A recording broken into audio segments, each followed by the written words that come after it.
ദൈവപരിപാലനയുടെ മറ്റൊരു വശമാണ് കരുണ ലഭിക്കാതിരിക്കുക എന്നുള്ളത്. നമ്മളെപ്പോഴും ഓർക്കുന്നത് യേശുക്രിസ്തുവിനോട് പിതാവ് കരുണ കാണിച്ചില്ലല്ലോ അതല്ലേ വിശുദ്ധ വാരം എന്താണെന്ന് ചോദിച്ചു കഴിഞ്ഞാൽ, പിതാവായ ദൈവം പോലും തൻ്റെ ഏകജാതനോട് കരുണ കാണിക്കാതിരുന്ന കാലത്ത് അവൻ അനുഭവിച്ച് കൂട്ടിയ വ്യാകുലങ്ങളാണ് അല്ലേ. പക്ഷെ എന്താണ് ഇതിന് അവസാനം പറയുന്നത്? എന്താണ്? ഞാൻ ഈ ഏലോ ലാമ സബക്താനി, എൻ്റെ ദൈവമേ എന്തുകൊണ്ട് ഉപേക്ഷിച്ചെന്നൊക്കെ ചോദിക്കും. പക്ഷെ അതിൻ്റെ അനുഭവത്തിൻ്റെ വെളിയിൽ ചോദിക്കുന്നതാണ്, ഞാൻ നിന്നെ ഉപേക്ഷിച്ചില്ല, നീ എങ്ങനെ ചോരയിൽ കിടന്ന് ഉരുളെന്ന് കാണുമ്പോഴും ഞാൻ നിൻ്റെ അടുത്ത് കൂടി കടന്നുപോയെന്ന്.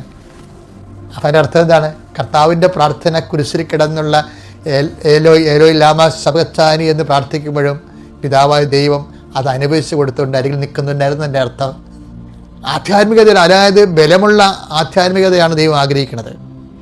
ചില സമയത്ത് ചില ക്ലേശങ്ങൾ നമുക്ക് ദൈവം കൽപ്പിച്ചു നൽകും. അതെന്തിനു വേണ്ടിയാണ്? ജീവിക്കുക. നമ്മളിങ്ങനെ നേഴ്സറി പ്ലാന്റ് പോലെ പ്രത്യേക ശുശ്രൂഷ ലഭിച്ച് ബിസ്ക്കറ്റ് ബേബീസിനെ പോലെ വളരാൻ ദൈവം ആഗ്രഹിക്കുന്നില്ല.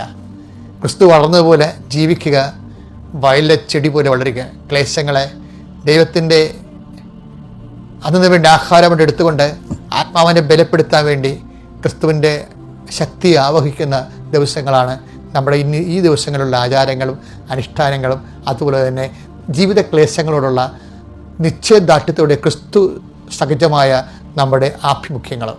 അതിലൂടെ നമ്മളും വളരും. എങ്ങനെ? വയലിലെ ചെടി. ആരും സംരക്ഷിക്കാനില്ല, ആരും വെള്ളം കോരിത്തരാനില്ല, ആരും വളമിടാനില്ല, ആരും വേലി കെട്ടാനില്ല, എങ്കിലും അവൻ നമ്മൾ മുന്നോട്ട് പോകും. അവൻ വളർന്നു പോയില്ല.